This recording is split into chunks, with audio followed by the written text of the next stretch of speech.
When it comes to great coffee, there's nothing like a rich, classic cappuccino.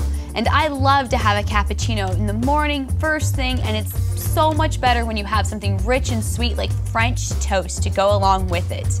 So for my cappuccinos, I of course like to start with fresh ground coffee, the #1 key to making any coffee drink. So I'm gonna start my grinder.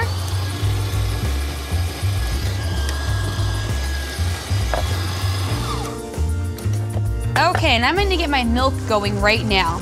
So this is the great thing about this Breville machine is these little handles. So as my steam wand gets hot, I don't have to worry about touching it. I can just pull it by the handle. And I'm going to start steaming my milk.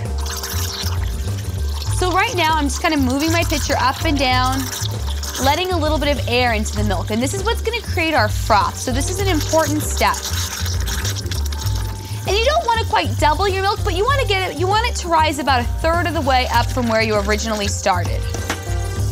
And once you get about there, you can go ahead and set it right on the tray and just let it hang out there and finish getting warm. Now, one of the keys to any great hot drink is don't overheat the milk. It gets burnt, it gets bitter, it gets nasty. Milk is naturally so sweet, you want to keep that sweetness. If you ever have to add sugar to your coffee, it might be because you're burning your milk. The sweetness from the milk should be plenty for the drink. So while that's finishing up, I'm gonna start adding my coffee to my portafilter.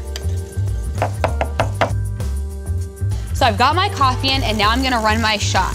Now I did something different here. You saw me use 2 scoops, I filled up my basket quite a bit, but I'm only running 1 shot of espresso. I really like my cappuccinos to have a strong coffee presence to them. So I'm gonna use a little less coffee here. Or a little less water, but same amount of coffee. Okay, now you can see beautiful golden crema, just what I'm looking for. And now I'm just mixing up my milk. This is called texturing the milk.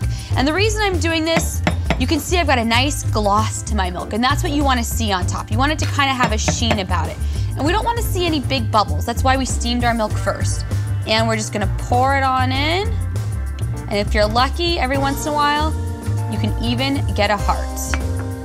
And with these tips, you're one step closer to being a Breville barista.